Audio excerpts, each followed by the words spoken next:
आमीन। अजीज खुदा के लोगों, आज आपसे बड़े सवाल किए जाएंगे।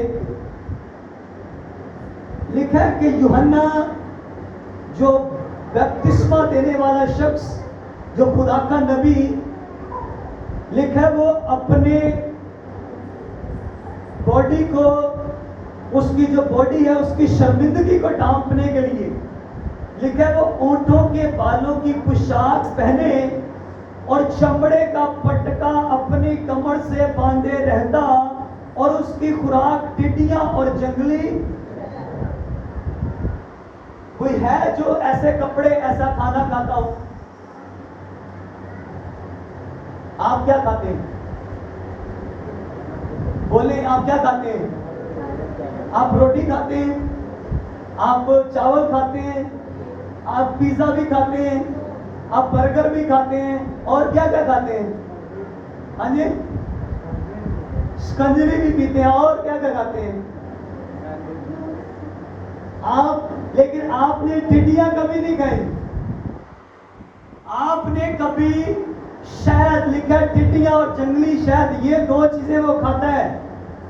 और तीसरी चीज लिखा है कि वो ऊंट के बालों का लिबास पहनता है और अपनी कमर पर चमड़े का एक पटका बांधा है। और देखो, ये कोई नॉर्मल बंदा लग रहा है? ये कोई नॉर्मल शख्सियत नहीं है। ये तो कोई अजीब सी शख्सियत है। बदन पे कपड़ा भी अजीब है हमारे। मैं जानबूझ के, जब कभी लिबास की बारी आती ना, तो मैं जानबूझ के कोई सही तेज कलर पहन के आता ताकि लोग देखें पादरी साहब ये कलर पहनते हैं। हालेलुया। मुझे सारे कलर पसंद है, हल्के कलर भी और तेज कलर भी। लेकिन बात आपको समझाने की ये है कि हम में और उसमें फर्क ये है कि वो कोई नॉर्मल बंदा नहीं है।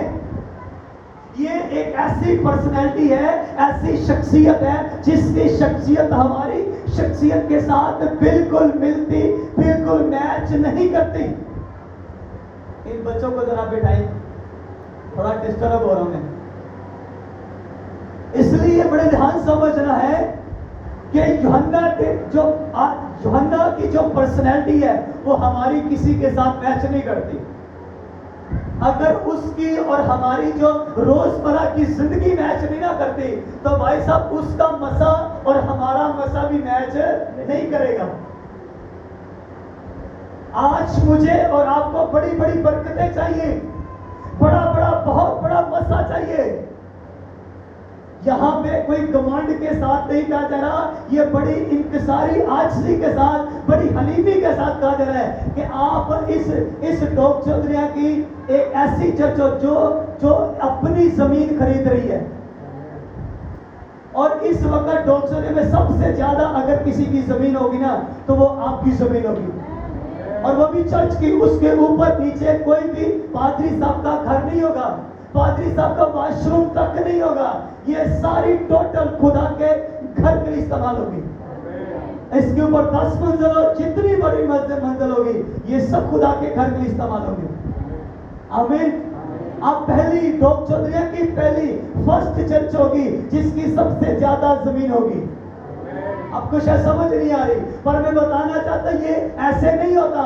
इसके लिए डिसीजन होते हैं, इसके लिए प्लान होते हैं, इसके लिए खुदा के हुजूर कुछ करना पड़ता है। और यूहन्ना जानता था कि मैंने प्रभु यीशु मसीह को बपतिस्मा देना है, तो मुझे अपने आप को दुनिया से, संसार से अलग रखना पड़ेगा। अगर दुनिया की चीजों से, दुनिया की दुनियादारी से, मोहल्ले से, रिश्तेदारों से, खानदान से, दोस्तों से, पार्टियों से, हर चीज से उसने अपने आप को अलग रखा। वो जंगलों में रहता है, जंगलियों की तरह कपड़े पहनता है, जंगलियों की तरह खाना खाता है। उसका कुछ भी दुनियादारी के साथ मैच नहीं करता। उसे मालूम था अगर मैं दुनिया के साथ टच रहा तो यीशु मसीह को बपतिस्मा तो देना बड़ी दूर की बात है, यीशु को देखना भी मुश्किल हो जाएगा। हालेलुया। इसलिए अजीज खुदा के लोगों, अगर बरकतें चाहिए, अगर मस्सा चाहिए, ब्लेसिंग चाहिए, तो आपको ऐसे डिसीजन लेने पड़ेंगे, ऐसे फैसले लेने पड़ेंगे, और जो नॉर्मल फैसले नहीं होंगे, वो ऐसे फैसले होंगे जो दूसरे लोगों के साथ बिल्कुल मैच नहीं करते होंगे। आपको क्या लगता है कि वो उसका दिमाग कोई वो जो इस साल जो बच्चे फर्स्ट आए हैं, क्रिश्चियन बच्चों ने इस साल पूरे रिकॉर्ड तोड़े। आपको पता है, क्रिश्चियन बच्चों ने पाकिस्तान में रिकॉर्ड तोड़ के रख दिए हैं स्टडी में। जिसका रिजल्ट देखो, जिस भी शहर में जाके चेक कर लो, आपको क्रिश्चियन बच्चे मैट्रिक में फर्स्ट पोजीशन पे नजर आ रहे हैं। अपने शहरों को, अपने एरिया को उन्होंने टॉप करके रख दिया है, हिला के रख दिया है। वो कोई स्वर्ग से अलग से डिजाइन नहीं किए गए। वो बच्चे, उनका जब इंटरव्यू लिया गया, वो बता रहे हम हर रोज 6 घंटे 7 घंटे 8 घंटे सिर्फ पढ़ते हैं, कुछ भी अलग से कहीं से भी इधर उधर से कोई स्टडी नहीं है, सिर्फ 8 घंटे पढ़ते हैं, 6 घंटे पढ़ते हैं। कोई है जो 6 घंटे पढ़ता हो? इस चर्च के बच्चे क्यों फर्स्ट नहीं आए? वो बच्चा कभी भी अपने शहर को टॉप नहीं कर सकता। वो मैट्रिक के लेवल के उस टॉप नहीं कर सकता जिसके हाथ में एंड्रॉइड फोन होता है 6 घंटे 8 घंटे। कभी भी नेवर। अगर तुम्हें अलग से स्पेशल बरकत चाहिए तो अपने उस माहौल को ना अलग बनाना पड़ेगा। अगर तुम्हें बरकत अलग चाहिए तो अपना माहौल भी अलग बनाओ। तुम दुनिया जैसे, अगर दुनिया के जैसे बनोगे तो दुनिया जैसे हो जाओगे। अगर तुम्हें खुदा की बरकतें चाहिए तो आसमान का माहौल जमीन पर क्रिएट करना पड़ेगा। अगर आसमान की बरकतें चाहिए तो आसमान के खुदा को यहां अपने पास उसकी हजूरी में बैठना पड़ेगा। हालेलुया। और उसकी हजूरी कहीं खास जगह पे नहीं है। जहां लिखा है, जहां 2 या 3 मेरे नाम से इकट्ठे होंगे, मैं उनके बीच में मौजूद हूंगा नहीं हूं। हूंगा का मतलब है कि जब आप बैठेंगे तो तब वो आएगा। अगर आप जो ही फैसला कर लें कि आज फला जगह बैठेंगे, आपके बैठने से पहले वो वहां पे मौजूद होगा। हालेलुया। उसको बुलाना नहीं पड़ता, वो ऑलरेडी होता है, वो ऑलरेडी मौजूद होता है। पर आप डिसीजन ले। आपका खुदा आपको बरकत देने के लिए ये दुनिया की सारी बरकतें, सारी नेमतें आपके लिए बनाई है। पर चर्च, आपको ये डिसीजन लेना पड़ेगा कि मुझे अलग से प्रेयर करनी है, मुझे अलग से 6 घंटे, मुझे अलग से 7 घंटे खुदा की प्रेजेंस में बैठना है। तो मतलब बैठना है। एक बहन की गवाही है, मुझे याद आ गया कि उसका जब पहला बेटा हुआ तो वो अपाहज बच्चा था, वो चल नहीं सकता था, उसके नीचे वाला जो हिस्सा था वो काम नहीं करता था। दूसरा बच्चा पैदा हुआ, उसका भी नीचे वाला हिस्सा काम नहीं करता। तीसरा पैदा हुआ, चौथा पैदा हुआ। उसने समझा शायद खुदा की मर्जी यही है, क्योंकि दुआ करने वाली बंदी थी। जब 5वां हुआ तो उसने कहा ये खुदा की मर्जी नहीं है, कुछ गड़बड़ है, फैसला लेना पड़ेगा, मुझे सोचना पड़ेगा। और जिस दिन उसने ये सोचा, एक बड़ी मीटिंग हो रही थी, उस बड़ी मीटिंग में जब गई तो वहां खुदा का बंदा कहता कि सब कुछ खुदा की मर्जी से नहीं है, कुछ चीजें तुम भी तब्दील कर सकते हो, कुछ चीजों के लिए तुम्हें फैसला लेना पड़ेगा। उसके दिल पे जाके ठक लगी, वो घर जाके 1 घंटा प्रेयर किया, अगले दिन फिर 1 घंटा, 1 महीने बाद 1.5 घंटा प्रेयर, दूसरे महीने 2 घंटे, 3 घंटे, 4 घंटे, जिस दिन उसकी 6 घंटे प्रेयर।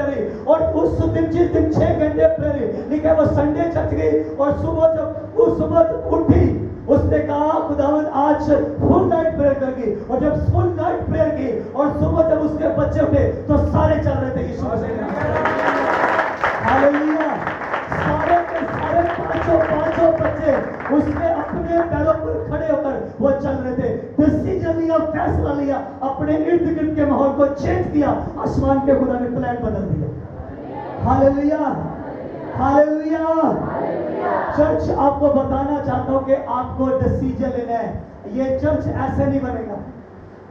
इसके लिए अभी भी 14 लाख रुपया चाहिए। 14 लाख कितने? और आपके पास कितना टाइम है? 1 महीना। अगले 9वें महीने में हमने उनको 14 लाख रुपया देना है। ऐसे नहीं पैसे आएंगे। आपको चक्कर, आपने तो वहां पे आके देखा नहीं तो आप प्रेयर क्या करोगे? मुझे तो ये नहीं समझ आ रहा, मुझे ये नहीं समझ आ रहा। मैं कैसे मान लूं कि तुम 4 घंटे चर्च के लिए प्रेयर कर रहे हो? कैसे मान लूं 6 घंटे प्रेयर कर रहे हो? कैसे मान लो 1 घंटा प्रेयर कर रहे हो? तक नहीं है, वो चर्च के पीछे प्रेयर कर रहा होगा, मुझे नहीं मालूम। लेकिन मैं आपको बताना चाहता हूँ, अगर आप चाहते हैं कि एक महीने में ये सब कुछ हो, तो प्रेयर चर्च करनी पड़ेगी। ये दुआ से होगा। आप सबको पता है 10 लाख रुपए हमारा पड़ा हुआ है, लेकिन वो हमारे पास नहीं है। अगर प्रेयर्स की जाए तो वो 10 क्या पता नहीं कितने 10 और भी आ सकते हैं। आमीन। और ऐसे नहीं आएंगे जैसे हम बैठे हुए हैं, ठीक है बस ठीक है, दिल की तरह दुआ कर ली, ये 100 से बाहर आना पड़ेगा हमें। आमीन। अगर आप चाहते हैं कि आपके बच्चे मैट्रिक में टॉप करें, और बताओ कि आपको शायद अंदाजा नहीं है, आपका बच्चा अगर मैट्रिक में अपने सिर्फ शहर को अगर टॉप कर गया ना, तो आपके बच्चे की अगली जो स्टडी होगी ना, वो इतनी आसान आपको अंदाजा नहीं है। और दुनिया के जिस भी कोने में जाके बड़ी जिस मर्जी सीट पे बैठे, जब भी रिजल्ट देखा जाएगा किसका, मैट्रिक, क्या किया उसको लिया जाएगा। और यीशु मसीह ने जब बपतिस्मा लिया था, उस वक्त वो जवान थे, पूरी जवानी यीशु के ऊपर थी। आपको क्या लगता है बपतिस्मा देने वाला शख्स कोई ऐसे मुंह उठा के आ जाएगा? जिसने पूरी दुनिया को बनाया, जिसने सब कुछ खलक किया, जिसने आगे आके सब कुछ बदलना है, और उसको बपतिस्मा देना कोई आसान काम नहीं है। और वो कोई ऐसे ही हटराइट मोबाइल चलाता 8 घंटे के बाद आके खड़ा दे, आज तो यीशु जी मैं आपको बपतिस्मा देना चाहता हूँ, ऐसे नहीं हो सकता। अपनी पूरी जिंदगी यीशु के नाम कर दी, अपना सब कुछ खत्म कर दिया, अपने आप को, इसको कहते हैं कि मैं जिंदा ना रहा, बल्कि मसीह मुझ में जिंदा है। अगर किसी ने अपने आप को मारा है तो उसका नाम यूहन्ना बपतिस्मा देने वाला है। अगर किसी ने अपनी मैं मारी है, अपना आप मारा है, तो मैं ये समझता कि हिस्ट्री में, बाइबल की हिस्ट्री में अगर कोई है तो उसका नाम यूहन्ना बपतिस्मा देने वाला है। आमीन।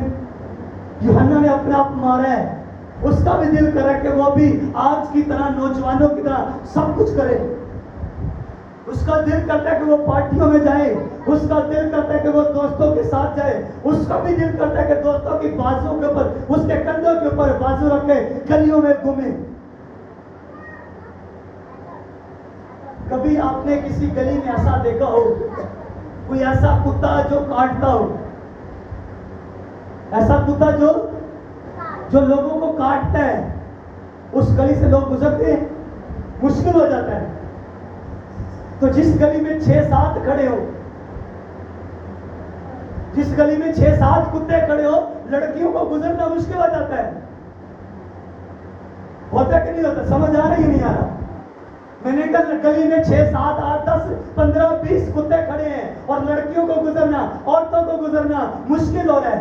उनको समझने की जरूरत है। तुम्हारे डर से बेटियां घर से बाहर नहीं निकलती। अपने माहौल को चेंज करो। तुम खुदा के बेटे बेटियां हो, लेकिन तुम्हारी वजह से कोई गली से नहीं गुजर रहा। यूहन्ना का भी दिल करता है वो भी उनके साथ खड़ा हो, वो भी खड़ा हो, वो भी उनके साथ हाथ पे हाथ मारे। वाजिबा जबरदस्त। कैसा लग रहा है जी? जैसे लड़के बातें करते हैं, लड़के इतनी गंदी, मैं हैरान होता हूं, वो अपने घर में क्यों ऐसी बात नहीं करता। अगर आप में से कोई ऐसा है जो गली में खड़ा होता है, तो मेरी नजर में वो एक कुत्ते की मानिंद है। क्योंकि कुत्तों से लोग डरते हैं, कुत्तों की वजह से लोग उस गली में नहीं जाते, रास्ते बदल कर लोग जाते हैं।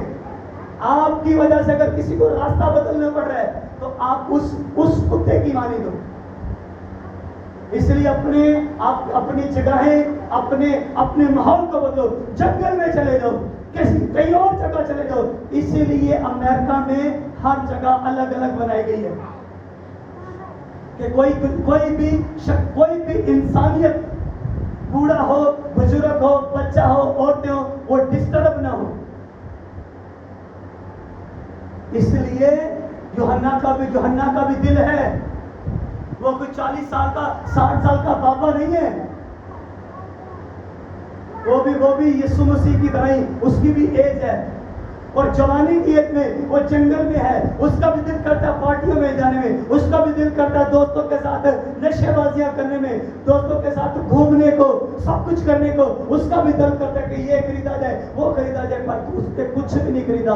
अपने अंदर को तैयार किया, उसे मालूम था यीशु को बपतिस्मा देना। आमीन। पर नौजवान क्या कर रहे हैं? आज की कलीसिया क्या कर रही है? कलीसिया क्या कर रही है अपने आप को तैयार करने के लिए? तुम्हें मालूम नहीं यीशु तुम्हें लेने आ रहा है? कितनों को मालूम है यीशु हमें लेने आया और वो किसको लेके जाएगा? आप बड़ा देख दाख के अपने घर के लिए बहू लेकर आते हैं, ये वाली जो लाइन है, सही देख कर आते हैं। उसका नाक, उसका कान, उसके हाथ, उसका चलना, उसका फिरना, उसकी ड्रेसिंग नहीं है, कपड़े नहीं सही पहने, पुराने जमाने की है ना, इसका रंग नहीं सही जी। तो यीशु की दुल्हन, उसका रंग सही होगा, उसके कान सही नहीं, कान सही से मुराद वो सुनती सही, उसका नाक सही नहीं है, इसका मतलब अच्छी चीजों को सूंघती, इसका मुंह सही नहीं है, अच्छी चीजें खाती नहीं है, उसके पैर ही सही, इसकी चाल ठीक नहीं है। पुराने जमाने में लोग कहते थे कि लड़की को कहते थे आगे से चल के दिखाओ, इसकी चाल कैसी है? कलीसिया की चाल कैसी है? आसमान का खुदा जब वो दुल्हा अपनी दुल्हन को लेने आएगा, तो दुल्हन उसकी कलीसिया, जब वो कलीसिया को लेने आएगा तो कलीसिया की चाल चेक की जाएगी, कलीसिया के हाथ चेक किए जाएंगे, कलीसिया का हाथ, श्रृंगार, सब कुछ चेक किया जाएगा और पता चलेगा कलीसिया 8-8 घंटे हैंडराइड चलाती रहती है, मोबाइल ही नहीं जान छड़ता। हालेलुया। इसलिए अजीज खुदा के लोगों, आपको बताने का मतलब मैंने ये चीज नहीं सीखी है, अगर कुछ तब्दील करना है तो कहीं और तब्दीली नहीं आएगी, तब्दीली यहां आएगी। सबसे पहले आप नेशन बदलने की कोशिश कर रहे हो, खुदा कहता है अपने आप को बदलो। हमें नेशन नहीं बदलना पड़ेगा, अपना बदलना पड़ेगा। बदलो, अपने आप को चेंज करो। क्यों आपकी 8 घंटे प्रेयर नहीं है? क्यों 6 घंटे प्रेयर नहीं है? क्यों 4 घंटे प्रेयर नहीं है? क्यों 2 घंटे प्रेयर नहीं है? आपको बताओ, जितना जोर लगाना है ना अपने काम काज पे लगा लो।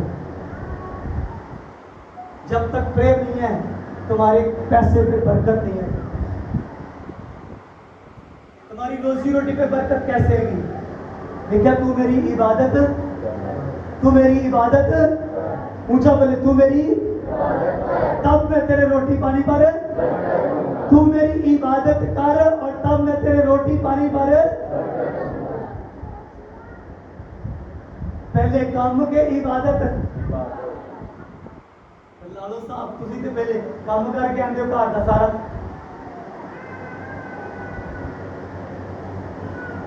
आपको ये बताने का मतलब ये है कि कलीसिया, आपको अपना माहौल बदलना पड़ेगा। फैसला लो। उस औरत ने फैसला लिया कि नहीं, मैं अपने घर को चेंज करूंगी। उसने 1 घंटे से प्रेयर शुरू की, 6 घंटे तक गई, और जिस दिन वो 6 घंटे तक गई उसी दिन उसकी लाइफ, उसका घर का सब कुछ चेंज। हमें, हमारे पास अब सालों नहीं पड़े हुए, अब सिर्फ 1 महीना आपके पास पड़ा हुआ है, 1 महीना।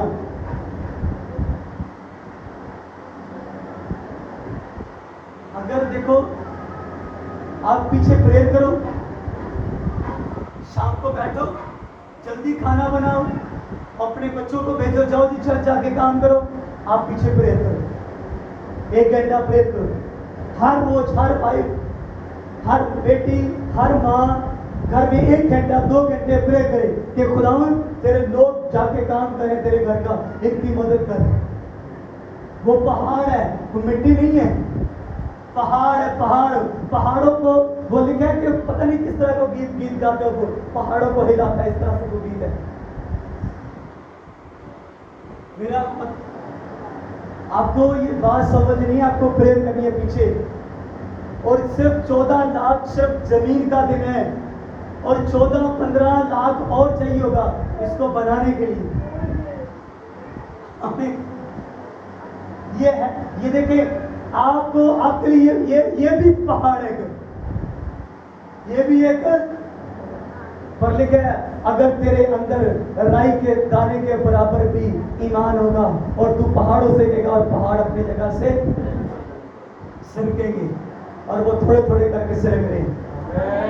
आमीन, हालेलुया। आप समझ रहे हैं बात या नहीं? आपको समझना पड़ेगा कि आपको मैं ये तैयार करूं तो प्रेयर करनी है। जब तक अपने इर्द गिर्द के माहौल को नहीं बदलोगे, आप मत सोचो आपकी अगली लाइफ, अगली जनरेशन या आपके हालात चेंज होंगे। पहले आप अपने आप को बदलोगे, और वो जो तब्दीली आएगी वो प्रेयर से आएगी, वो जो बेदारी आएगी वो दुआओं से आएगी, वो प्रेयर से आएगी। आमीन। अभी मैं रोजे के लिए नहीं कह सकता क्योंकि भाई मैं आप नहीं रख रहे, मुश्किल हो रहा है भाई, कीमती बेलचे के साथ ही रखा जाता है। तो इसलिए जरूरी है आप दुआएं जरूर करें। आमीन।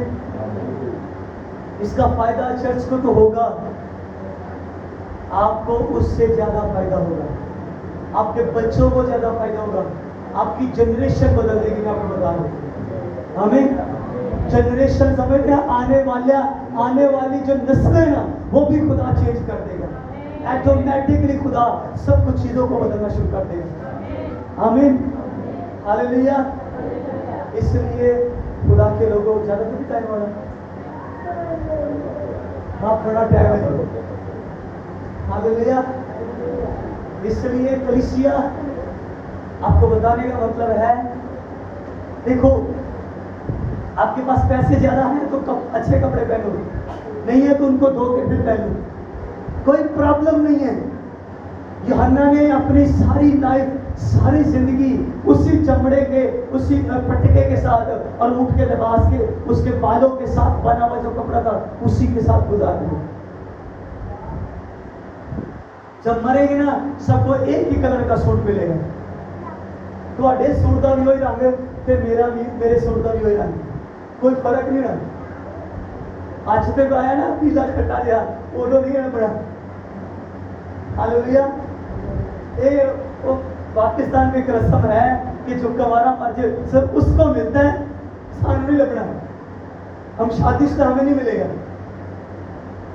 लेकिन ये उसके ऊपर भी, उस नीले पीले के ऊपर भी सफेद डालते हैं। हालेलुया। एक ही कलर का सूट होगा। जब बंदा दुनिया से आता है जैसे हालात होते हैं उसकी तरह कपड़े होते हैं, और जब बंदा दुनिया से जाता है ना उस वक्त एक ही कलर का सूट होता है। और उसको सूट नहीं कहते, मैं सूट कह रहा हूं, उसको कफन कहते हैं। इसलिए अजीज खुदा के लोगों, इन चक्रों में मत पड़ो। तुम्हें जो बताया जा रहा है वो डिसीजन लो, फैसले लो।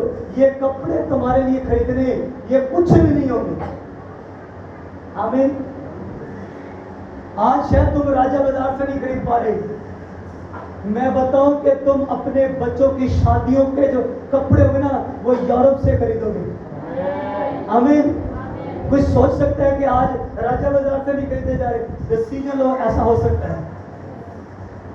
डिसीजन लेने का लो, ऐसा हो सकता है, ऐसा मुमकिन है कि तुम अपने बेटे के कपड़े, उसकी मैरिज के कपड़े अमेरिका से, दुबई से खरीद सकते हो।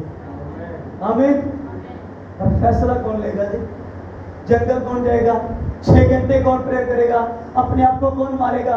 अपने आप को कौन खत्म करेगा? नहीं, हम यीशु की प्रस्तुति करेंगे, हम तो सिर्फ उसी की इबादत करेंगे। ऐसा करना मुश्किल तो है, लेकिन जो अगला जो लाइफ है ना वो ब्लेस कर देता। आमीन। 3.5 मरले जगह थी, 3.5 मरले जगह थी पास्टर अजमर फजल के पास, इससे ज्यादा जगह नहीं थी। आज उन्होंने एकड़ के हिसाब से चर्च के लिए जगह खरीदी है। उनके बच्चे कहाँ पढ़ रहे हैं? है जी, यूरोप पढ़ रहे ही नहीं पढ़ रहे। फैसला लिया कि हम सारी फैमिली रोज सब मिलकर प्रेयर करेंगे। कितने लोग सारे मिलकर इकट्ठे प्रेयर करते हैं। कोई है ऐसी फैमिली? लालो साहब किसी हो? आपको क्या चाहिए? आपको पराठो चाहिए। आपको क्या चाहिए? आपको बैरियर में घर चाहिए, पर आपको 6 घंटे प्रेयर नहीं चाहिए। हैं जी? देखो ये बातें हैं, ये स्पिरिचुअल बातें हैं। इनको जब तक नहीं समझोगे, ये दुनिया की चीजें तुम्हें कभी नहीं मिलेंगी। ये यीशु का फरमान है, ये मेरा फरमान नहीं है। वो कहता है तुम पहले आसमान की बादशाह को ढूंढो, दुनिया की सारी चीजें तुम्हें इनाम में दे दी जाएंगी। हालेलुया। नहीं समझना? कहता पहले मेरी आसमान की बादशाह ढूंढो, दुनिया की सारी चीजें तुम्हें गिफ्ट। गिफ्ट कभी नहीं बंदा अपना घर बेच के अपने पुत्र का ब्याह नहीं करता। हाँ जी, अपने मुंडे का भी ब्याह करना हो ना, पूरा घर भी रखता है तो फिर पैसा जमा किया लाता है, हालांकि उन्हें गिफ्ट नहीं देता। अपनी सबसे जो सगे रिश्तेदार होते हैं ना, वो कौन से होते हैं? आपका भतीजा, आपकी भांजियां या आपकी भांजे, यही होते हैं सबसे क्लोज रिश्ते। इनकी भी जब शादी पे जाओगे ना, अपना घर बेच के नहीं जाओगे, तो खुदा कहेगा तुम्हें गिफ्ट दूंगा। दुनिया की सारी चीजें तुम्हें इनाम दे दी जाएंगी। इसका मतलब और भी कुछ क्या है? ये दुनिया की चीजें सिर्फ गिफ्ट है, इसका मतलब है कि कुछ और भी पड़ा हुआ है, कुछ और भी है जो मुझे देगा। और उस और का उसने वादा किया है, मैं चाहता हूं तुम्हारे लिए जगह तैयार करता हूं। मेरे बाप के घर में बहुत सारे, अगर ना होते तो मैं तुमसे और कुछ भी है। हालेलुया। पर अपने माहौल को बदलना पड़ेगा जी, इर्द गिर्द को चेंज करना पड़ेगा। वो कैद आजम की गल ना सुने तुसी, आपने कैद आजम की बात सुनी है, काम और दिन रात करे हम। ये कोई नॉर्मल बंदा नहीं है, सारी रात दुआ कौन कर रहा है? यीशु जीसस क्राइस्ट नॉर्मल शख्सियत नहीं है। अगर नॉर्मल बरकतें चाहिए, नॉर्मल प्रेयर, अद्भुत प्रेयर थी यीशु की, और गवाहियां भी अद्भुत थी। हालेलुया। सारी रात यीशु किथे ने, सारी रात दुआ। सुबह किथे क्रूसाइड, रात किथे दुआ, दिने किथे क्रूसाइड। हमें इसलिए आपको जो समझा रहा हूं समझ आ रही है मुझे लग रहा है। ये है मुश्किल, ये इतना आसान नहीं है। ये प्रेयर करना, ये दुआएं करना, रोजे रखना। अच्छा, मुझे ये समझ नहीं आती बहनें रोजा रखती क्यों नहीं है? भाई रोजा रख, अच्छा बरकत चाहिए, ब्लेसिंग चाहिए, घर में खुशहाली चाहिए, बहाली चाहिए, बेदारी चाहिए, रिवाइवल चाहिए, पर प्रेयर हो कहते नहीं। पादरी साहब दुआ करना साढ़े पास, तुम कब दुआ करोगे? आप कब दुआ करेंगे? बहनें कब अपने घर को बचाने के लिए खड़ी होंगी? अगर बंदा कहते मैं तुझी शादी करनी है, फिर दिल करता है यहाँ बंदा नहीं तो यहाँ वो बीबी नहीं, है ना? ऐसे है कि नहीं? तो वो जो शैतान आपके घर को, क्योंकि वो जो वाइफ, वो जो औरत आ रही है या हस्बैंड, वो आपके घर को बर्बाद करने के लिए आ रही है। वो जो अबलीस आपके बच्चों को, आपकी फैमिली को आप क्यों ये नहीं स्पेशल आ रही, या ऐ नहीं तो या फिर ऐसे नहीं,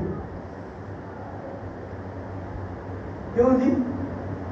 आपको फैसला लेना पड़ेगा कि मैं इतनी प्रेयर करूंगी, इतनी दुआएं करूंगी कि मैं इसको खत्म करके अपने घर से निकालूंगी यीशु मसीह के नाम से। आमीन। और कोई गुस्सा नहीं आता किसी को, जब ऐसे कुछ कह लो तो गुस्सा आ जाएगा, दुआ वाला गुस्सा को नहीं आता। हाँ जी, इन्होंने सानू आख्या ते क्यों आ गया? ये हुंदे कौन ने?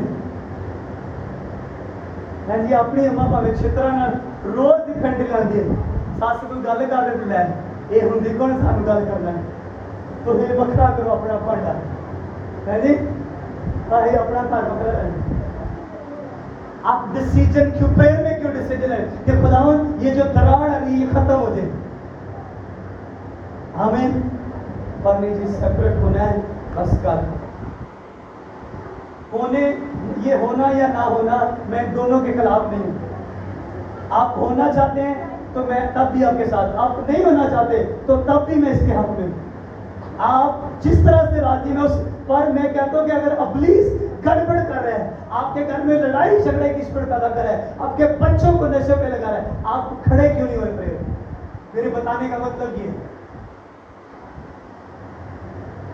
नहीं खड़े हो गया, हम फैसला नहीं लेते, हम प्रेयर्स में नहीं बैठते, हम दुआओं में नहीं बैठते। नहीं जी, हमने आपको लेना पड़ेगा कि यूहन्ना बैप्टिज्म जानता था कि यीशु मसीह को बैप्तिस्मा देना है तो मुझे बड़ी तैयारी करनी पड़ेगी, और बड़ी तैयारी के साथ जब जाता है तो यीशु मसीह उसके पास आता है। यूहन्ना ने गया कि मैं आपको बपतिस्मा देता हूं। यूहन्ना के अंदर, यूहन्ना को अपनी स्पिरिट में पता था कि यीशु जब आएंगे, वो जानता था। वो जब यीशु उसके पास आया, कहता है मैं तो आप तुझसे, बोलो मैं तो आप तुझसे, ऊंचा बोलो मैं तो आप तुझसे बपतिस्मा लेने का। ये इसका मतलब कि यूहन्ना जानता है कि ये यीशु मसीह है जिसको मैंने बपतिस्मा देना है। यूहन्ना खुद चलकर क्यों यीशु के पास नहीं गया? इतनी बड़ी तैयारी, इतनी बड़ी तैयारी कि यीशु मसीह उसके पास खुद चलकर आते हैं। हालेलुया। और सिर्फ यीशु मसीह नहीं, बल्कि वो यरदन के ऊपर सिर्फ वहां पे खड़े होके वहां पे रहता था। वो जंगलों में या यरदन में जंगल, या यरदन जंगल, यरदन, और दुनिया उसके पास आती थी। हालेलुया। वो किसी का तरले मिलता नहीं करता था, वो किसी के आगे हाथ नहीं फैलाता था, वो सिर्फ और सिर्फ अपनी तैयारी कर रहा था। सब कुछ उसके पास आ रहा था, हर चीज उसके पास खुद चल के आ रही थी। हालेलुया। समझ आ रही है? तैयारी तैयार हो जाए, अपने आप को करें, अपने आप को तैयार करो कि नहीं हमने फैसला लेना, चीजें खुद चल गई। लोग, डिवाइन हेल्पर, मददगार, सब कुछ, रिश्ते, पैसा, दौलत, हर चीज आपके पास खुद चल कर आई। हमें इतनी प्रेयर भी होनी चाहिए भाई साहब, इतनी दुआएं भी होनी चाहिए, इतनी बंदगी भी होनी चाहिए। एनी 5 मिनट प्रेयर, यीशु आसमान खोल दे। 5 मिनट आप अपने रिश्तेदारों के नाम लो तो वो ही खत्म नहीं होते। जो बंदा फोन पे गल करता 5 मिनट च गल मुक जाएगी है। छोटी भैन या वड्डी भैन जो गल करिए तो कि 5 मिनट फोन बंद है, पूरा 1 घंटे का पैकेज होता है, वो खत्म हो गया। डॉक्टर सिग्नल का प्रॉब्लम हो गई, बाजी घंटा पूरा हो गया, पर प्रेयर में 1 घंटा कभी भी नहीं गुजारेगी है जी। जरूरी है इन बातों को समझना। आपका दुआ में रहना आपके जो हालात है ना उनको चेंज करेगा। हमें ये ऐसे ही सब, ऐसे अचानक से यूहन्ना नहीं आया, ऐसे अचानक से एक डिजाइन हो गया बंदा, उसको नहीं, ऐसा नहीं है। उसके माँ बाप ने डिसीजन लिया था कि कुछ भी हो जाए हम खुदा के घर के साथ जुड़े, अड़े और खड़े रहेंगे। और बुढ़ापे में खुदा ने फिर उनको बच्चा दिया, और वो जो बच्चा दिया खुदा ने ऐसा दिया कि वो जंगलों में रहने को तैयार है। और माँ बाप ने एक दफा भी नहीं कहा नहीं। वो भी माँ इमोशनल नहीं थी। आज बच्चे को थोड़ा सा काम करना पड़ जाए, माँ इतनी दुनिया इतनी इमोशनल नहीं, सारी जिंदगी काम नहीं करना है। वो बचपन से क्यों नहीं काम कर रहा? वो बचपन से क्यों जोरावर काम क्यों नहीं कर रहा? वो बचपन से उसको ट्रेन करो, बचपन से उसे मजबूत करो कि उसको ये इतने प्रेयर करनी है, इतनी बाइबल पढ़नी है, ये करना है, वो करना है, वो करना है। उसकी इतनी एक्टिविटी बढ़ा दो कि जब वो हमारी एज में आए तो वो हजारों को लीड कर रहा हो। आमीन। मैं ये समझता हूं अगर जो मैं सिखा रहा हूं, अगर आपके बच्चे सीखकर अमल में लाएं और डेली इस तरह करें, मुझे मेरा ये यकीन है कि वो बच्चा जो आज 12 साल का बच्चा है, जब वो मेरी भी एज में होगा ना, कम से कम 40,000 की कलीसिया उसके पास होगी। कम से कम 40,000 की कलीसिया। और पाकिस्तान में 40,000 की कलीसिया कोई भी नहीं है। आपको बता दूं, समझ रहे हैं आप, 8, 10, 12,000 से ज्यादा किसी की कलीसिया नहीं। इसलिए पर कोई इस बात को डिसीजन लेने के लिए तैयार नहीं है, क्योंकि ये एक लंबी तैयारी होगी। पिछले अगर होश संभालिए 12-13 साल का अगर यूहन्ना बैप्टिज्म देने वाला वहां पे गया होगा तो कितने सालों से वो जंगलों में बैठा हुआ है। इसलिए अजीज खुदा के लोगों, आपको बताने का मतलब यह है कि फैसला लो। अगर तुम लड़ाई नहीं लड़ोगे तो मैं बताऊं कि तुम्हारे आगे खुदा चलेगा जरूर, पर तुम हाथ तुम्हारे ही इस्तेमाल होंगे। कभी भी खुदा अपना हाथ नहीं, खुदा तुम्हारे हाथ के अंदर से होकर इस्तेमाल करेगा। खुदा तुम्हारी जुबान को इस्तेमाल करेगा, खुदा तुम्हारे कानों को, तुम्हारे हाथों को। और जब ये उसके आगे झुके हुए होंगे तो खुदा फिर इनको इस्तेमाल भी करेगा। आमीन, हालेलुया। आइए खुदा के हुजूर झुकेंगे, दुआ अपनी आंखों को बंद करेंगे और अपने